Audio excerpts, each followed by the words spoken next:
Let's talk a little bit about race. There is this new concept of new black.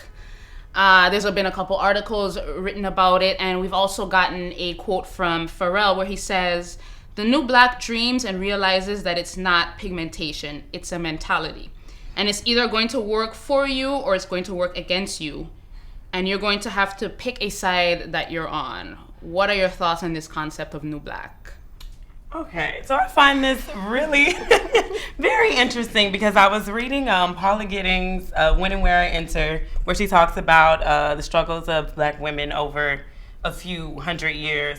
And there was something in there about the new Negro, and a lot of it was good things that I agree with: anti-lynching campaigns, racial pride, economic independence. But then some people within that movement were trying to distinguish themselves from the old Negroes. They were trying to reinforce middle-class values and just try to show that they were different from the other Negroes, which is something that I see just happening again. This was around World War I, and now here we are in 2016, and people are still trying to differentiate between what is old black and what is new black. And then another thing where I've seen this is, I don't know if you guys saw that hashtag all black girls don't. There was a hashtag all black girls don't, and people were just saying all black girls don't have short hair, all black girls don't twerk, all black girls aren't loud. Obviously I'm not one of those. And someone who I retweeted, she was like, so what if a black girl has short hair, or if she twerks, or if she's loud, or something along those lines. Like, you are, by trying to distance yourself from these old stereotypes, you were kind of reinforcing, maybe, she didn't say this, maybe reinforcing the white gaze or being overly concerned with the white gaze. So I think it might be some of that.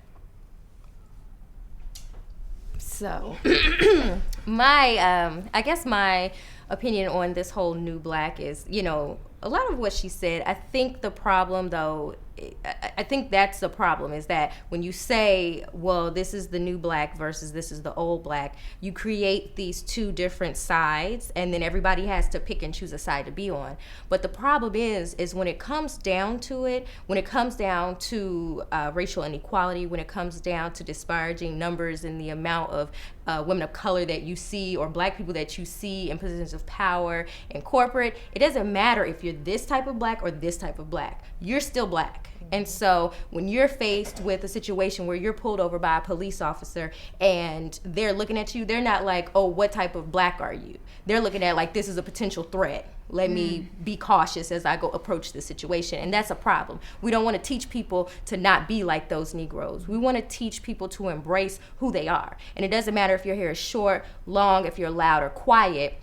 If you live in the hood or the suburbs, you still need to, you're still black, and that's okay. What we don't want to change ourselves. We need to change the ideas and the stereotypes. The social construct needs to be changed. It's the onus is not on us to like pull our pants up and make sure we tuck our shirts in, because that's not going to save us from anything. That's only going to further separate our community and further have this animosity between this black and that black.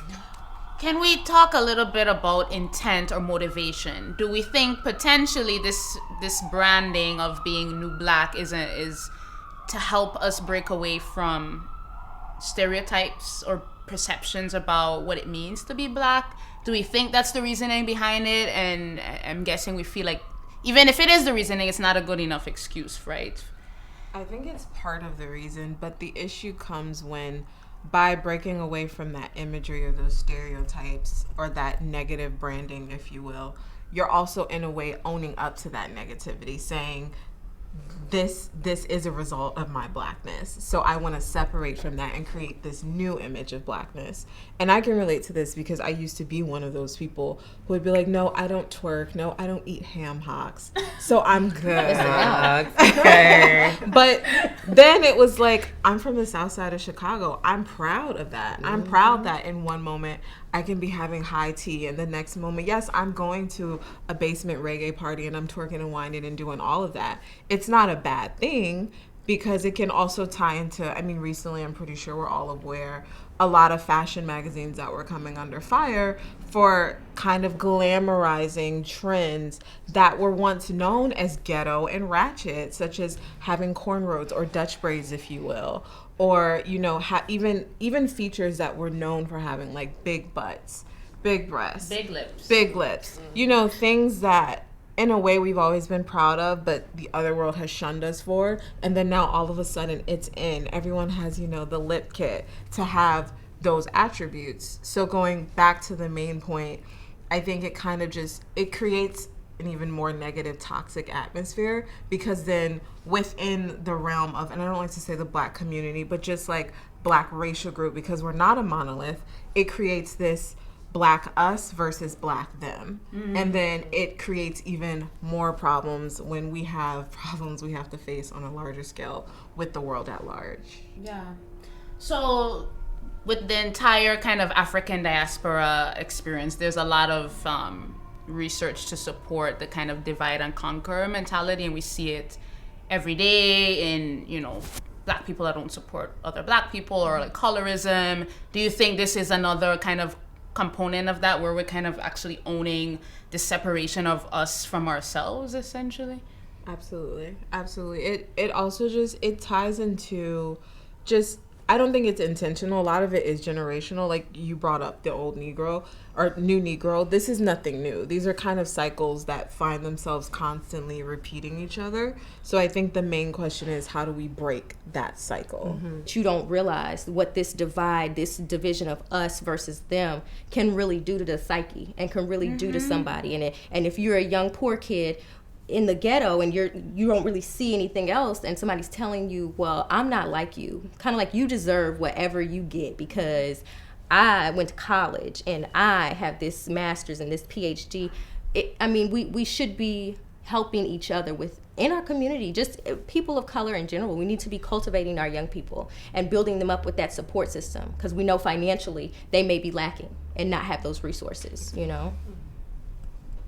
Yeah, that's a good reminder that you really never know the impact that you're having on someone's life, and also having an awareness of building people up, right? Yeah, each one teach one, because we have to leave a legacy. If we are all woke and we're not waking anybody else up, then we have generations of unwoke individuals bringing up generations of unwoke individuals. And so that's really where we need to, I think where we need to be more aware, is that we need to be reaching out and extending the olive branch so that we can start creating legacies. Ty, why do you think there is so much PR at all around Blackness and what it means to be Blackness, and why do we need it? And then why are we sometimes the ones that are marketing ourselves in these ways? Honestly, I think it's amazing to be Black. I love being Black. I can use as an example, I don't know if you all are aware, but there was like a surge of like all of these blogs kind of glamorizing like being a French woman, living like a French woman, dressing like a French woman. It's like everywhere it's like how to cook, how to date like a French woman. It was like for a minute I thought I was French. But it's kind of, you know, like with Black people, I think, again, we're not a monolith. I think in trying to understand us, people assign certain things to us. Like maybe one day it's hip hop, the next day it's cornrows, the next day it's twerking, who knows? So it is very hard to have those definitions. But in terms of kind of like the negative and positive stereotypes, I feel sometimes there is too much spotlight placed on the negative and not the positive. And sometimes, or a lot of times, we are the culprits in kind of branding ourselves in a negative light. Not always intentional, because again, it is the environment that you're brought up in, and then you project that. So sometimes in thinking like, oh, the world is accepting of hip hop, so maybe it is cool to be like trap and all of that.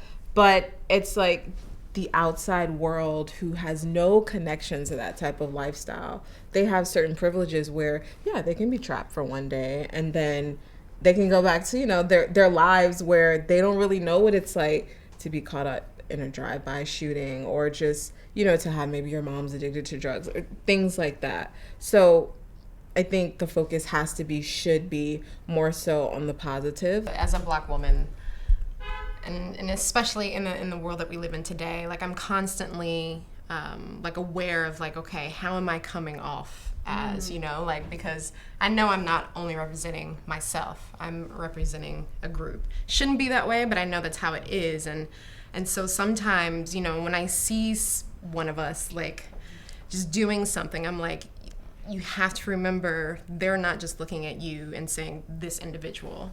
They're literally making a judgment on all of us. And so in that sense, I hate like that we have to think that way, or that, you know, we have to go through life, you know, in that manner. And not that we should or really need to. We should actually not really care what they think. But I don't know. I feel like I don't think that way. No. It's interesting. My experience is different growing up, or was different growing up. So I grew up in a place where I wasn't a minority or didn't feel disenfranchised. It was an incredibly diverse place. You have Hispanic people and Asian and, you know, pretty much every color of people under the sun. And I always felt like the world was my oyster, and I never felt any kind of like obligation to represent on behalf of anyone. But to kind of some of the points you were making earlier, I have a certain empathy for people that have had that experience. So I have an awareness that this exists and that it is the reality for a lot of people, and that this is this colors their perspective and really how they see the world, but it's not something that I own personally, and it's not the same. So, well, I'll be honest. I didn't actually start to feel that way until like as I got older. Like, you know, I grew up in Kentucky, and to be honest, the diversity is not really there. But even still, like growing up, I never really thought about race or anything like that growing up, and even going off to college in Miami. You know, well, there I actually. That's when I really realized, like, oh, okay, wait a minute. People do view things differently because, you know, you were either like Black or white. And so when I met people, women of color or just people of color down in Miami, I'm like, oh, so you're Black. And they're like, no, I'm Jamaican, or no, I'm Haitian, no, I'm this. I was like, but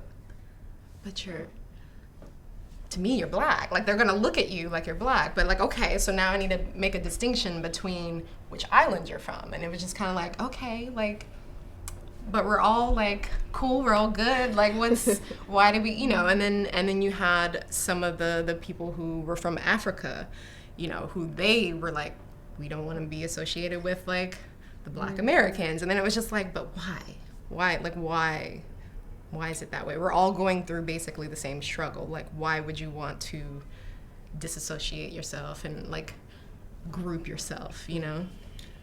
Well, what's the benefit of associating yourself with Black Americans? To be well, sure. I just meant not necessarily in the struggle. Like, let's put ourselves in the struggle. But I just meant like in solidarity. I don't know. I didn't make distinctions. Like, to me, we were all obviously not the same, but when society looks at them, at those people, they're gonna be Black. Yeah, like they're gonna, and I get, maybe that's where you were going with it. It's kind of like, well, you can say you're Haitian all day long, but in your company, you're Black. Exactly. Like they're gonna be like, you're Black, and so I mean, I feel like you should definitely claim your heritage, right? Be very proud of it. But also, like you said, be aware of where you are right now. Like, you're not at the Virgin Islands. If you're in the Virgin Islands, okay. It's all good. If you're in Africa, no, seriously. If you're in Trinidad, okay. You're in DR, great. But you're in America right now. And in America, you're Black.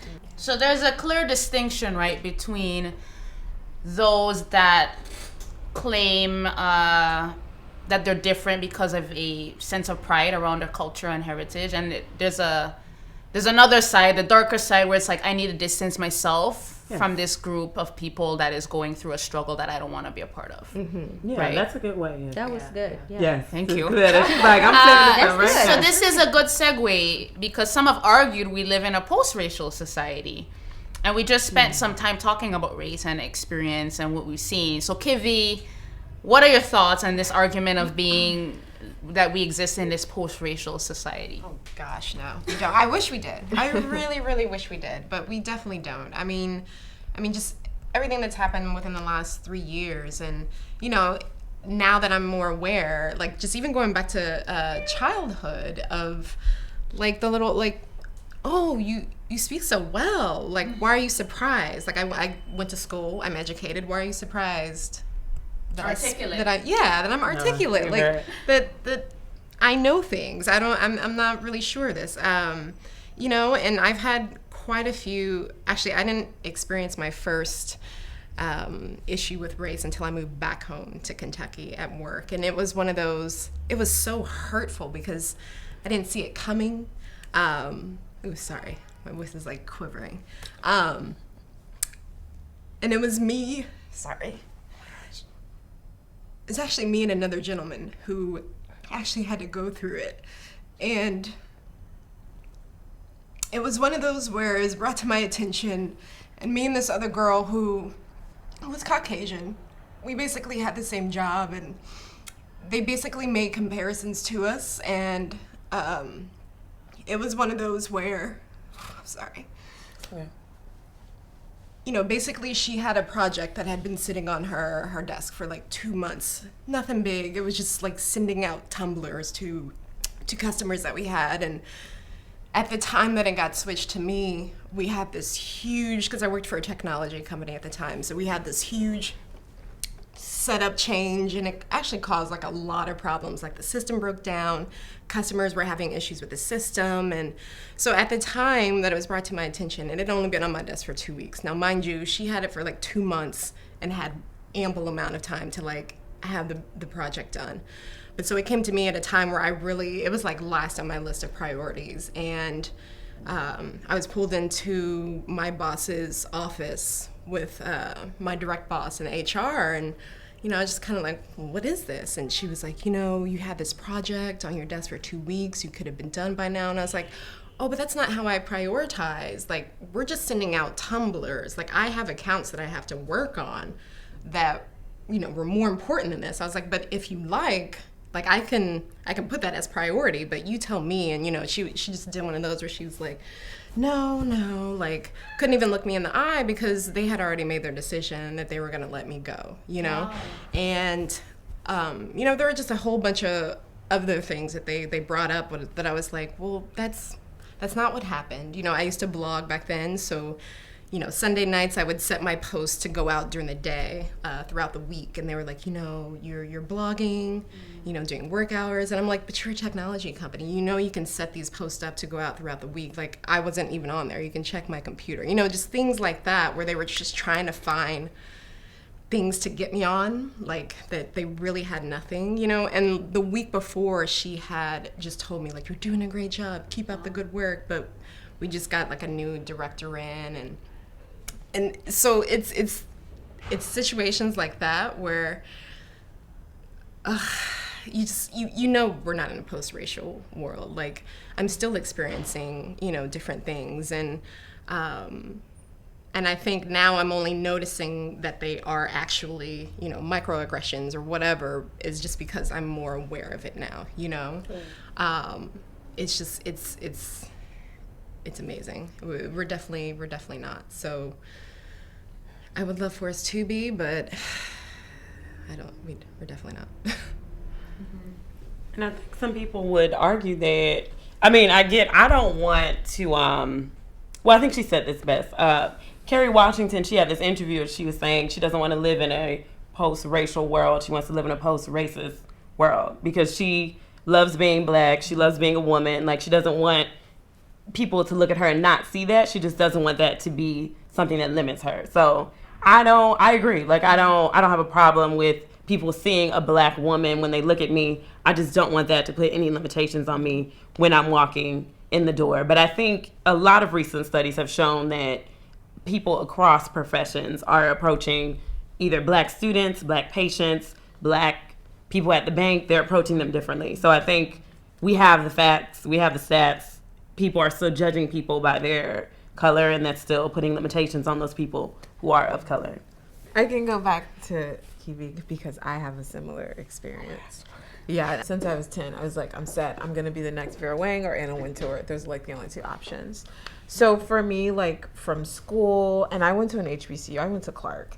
And our fashion program at the time was still very much developing. So I was like, all right, no problem. I'm going to intern in Milan, study abroad there, learn Italian. Then I'll intern in New York. And, you know, every time, literally climbing up was, from my view, easy. And I never attribute it to anything other than I'm educated and I have the experience. Each and every time, that's what it was. There were jobs I didn't get. There were internships I didn't get. But I never looked at it as, oh, it's because I'm Black. It was just always like, okay, whatever. Better luck next time.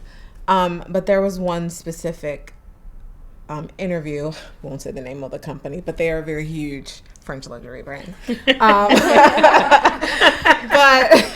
I had an interview there, and it was actually for couture. I would be working in the salon for the couture clients, and I was like, oh my God, this is an amazing opportunity. Don't speak French, but again, I went to Italy, Milan, it's a fashion capital. And I remember in the interview just walking into the building alone and not seeing anyone who looked like me but the doorman. And I remember thinking, this is weird, but okay. And coming off the elevator, and every single person on the floor was white. And that's when I was just like, well, what is going on? Because this is a big company. Where's the diversity? And then going into the interview and just the energy at the time, I think it was the HR director who interviewed me. And I've never had issues, confidence, never had an issue. My hair was natural. I remember the few nights before looking at one of their ad campaigns and saying, I'm going to dress just like that in an interview. And so going in, my self-esteem was on 10. I was, I was feeling myself. I was like, got this in the bag.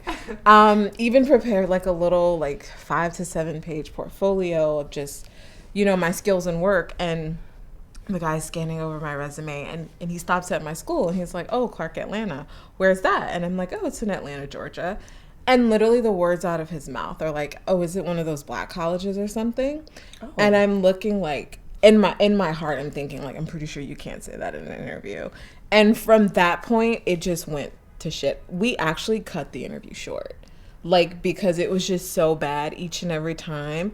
And I've never been, I contained myself before leaving. Even when he just tossed my resume on his desk. And I remember leaving and immediately calling my mom, crying. Never ever felt that way, shaking. I was upset. I was just more furious because even though, it wasn't said, you feel it, when that microaggression exists, when now you're not being judged because of your skill set and the fact that you came in dressed to the 9s, 10s, and 11s. You're being judged because of, your skin color. And in that moment, that was my, oh yeah, I'm Black moment. That was that moment. So my other question is around this idea of race being a social construct. We all know that there's no kind of biology to it, but it's also the reality that we operate in. So how are you able to kind of thread the line between knowing that it's a social construct, but knowing that we live in society and this is our reality? I've gotten to the point now where it's just dust on my shoulder that I have to brush off. Whatever someone thinks and feels, it has nothing to do with me. It's not accurate. There are no facts behind it. If someone wants to feel a certain way, I leave that up to them, and I wish them the best and keep moving. It's interesting. I always try to make it a teaching moment, but there's been a few times recently where people have said things to me and it's just caught me off guard to where I'm speechless. And I don't know if it's because they feel that I'm like a safe Black to where well, you're not, you don't look quite Black, or I don't know. So I feel comfortable with saying these things to you. And I always have to be well, oh, wait a minute. I am a Black person. That these types of things you cannot say. This is just not okay to say. Whether or not you feel that comfortable with me, I'm not okay with that, and it's one of those situations where I actually can't get them out of my life. Like I have to, you know what I mean? Like I have to deal with them. So like in those situations, like I'm very much like, no, that's not okay. You need to like change the way you're thinking. It's just, but typically, yes, if it's, you know, even on Facebook, like I've lost quite a few friends because I've been so vocal and just very much like, you know, and I've even had people text me, friends of mine, white friends of mine text me and be like, look, I'm not going to follow you anymore. Your posts lately have just been so, yeah. And it's been like, I want you to understand that being pro-Black is not anti-white. Me speaking out on injustices within the Black community is not me like hating white people. I love white people. That's who I grew up around. Like, so it's like, I want you to understand, like, if these are things that are going on in the Black community, like, understand that could easily be me. That could be my mother. That could be my cousin. That could be you all. That, like, if you love us and or me as an individual, you know, realize how this affects us and what I or your friends or whoever has to live through. I've had this experience several times. Like a good friend of mine who is Colombian. One time he was just like, you know, and I don't see color. And I mean, I think it's important that we have these conversations with the people in our lives, friends, whatever, coworkers, in a very respectful manner. But stop and say, this is why that's not okay. Like, and for him, because we were friends, it actually made it easier. And I was like, you know what? I understand that you say you don't see color, but it's actually a little offensive to me when you say you don't see color because I'm Black. And it's like you're saying you don't see me. Now, what you can say is I see color and I respect every race, whatever it is. And I love everybody. That's different than saying I don't see color. I feel like to say I don't see color is saying I don't see you. And I don't see you. And I don't see you. I don't see your struggle. I'm just looking right past you. And when I broke it down to him like that, like he was like, wow, like that's really good. Like I never thought about it like that. And him being Colombian, he's a person of color. And so he's just like, you know, thought it was cool. And, you know, and in his mind, he didn't see you know, any negative things based on color. And I'm like, if that's the case, then just say that. But don't negate my color, because I'm here. You know, this is me. You see me. We all look different. Like, there's probably a whole lot of other stuff in me somewhere, but, you know, just take those moments to have those conversations with people and be like, no, that's not okay. And this is why. So one of the goals of Storied is to really embody what it means to be storied, and that means to be celebrated and build a legacy. And so let's have a little bit of a celebration moment. What should we be celebrating as women of color, and what should we be excited about? We should be excited about Beyonce and Lemonade Drop. I'm very excited Just about want that. everybody to be excited. Take a nice, cool sip of Blackness and just let it cool you off in the shade as that femininity goes on down your system. Beautiful. What else are we celebrating and excited I'm celebrating, I guess, all of these movements that are telling Black girls to love themselves and reminding them that even though certain features that have been attributed to us are way more celebrated sometimes when they're on people who may not be Black or of color, that you're still beautiful. There's a lot of things that make you unique. If you want to try something different that maybe isn't associated with what Black people should be doing, like there's so much freedom. I feel like people are recognizing that, you know, we need to start at the beginning with the Black girls, and we need to start telling them that they are magic and they rock. Yeah. So, I mean, I definitely love that, like, you just see a lot more of us just stepping out of that box, just proving all these stereotypes wrong and just, like, owning it and embracing it and just being like, yeah, I'm here, like, doing great things. And they're young. Yeah. I just like how we're kind of celebrating an aspect of ourselves that's always been there, but in a way it's always just been hidden because we were always helping someone else, watching someone else's children, being the head of the household, uplifting everyone else. And finally it's like we're just kind of coming up from under wherever we were and just saying, listen, here to stay, and I'm going to just keep doing me. I'm going to keep slaying, keep getting information, keep throwing shade, drinking tea, lemonade, all of that good stuff, confetti, glitter, twirl, yes. Yeah. I love it. Yeah. Be bold, be brilliant. Thank you for joining. Please take a look at us in social media, Snapchat, Instagram, Storied series, and also please send us an email. Let us know what you think. Let us know what you'd like to see. We'd love to hear from you.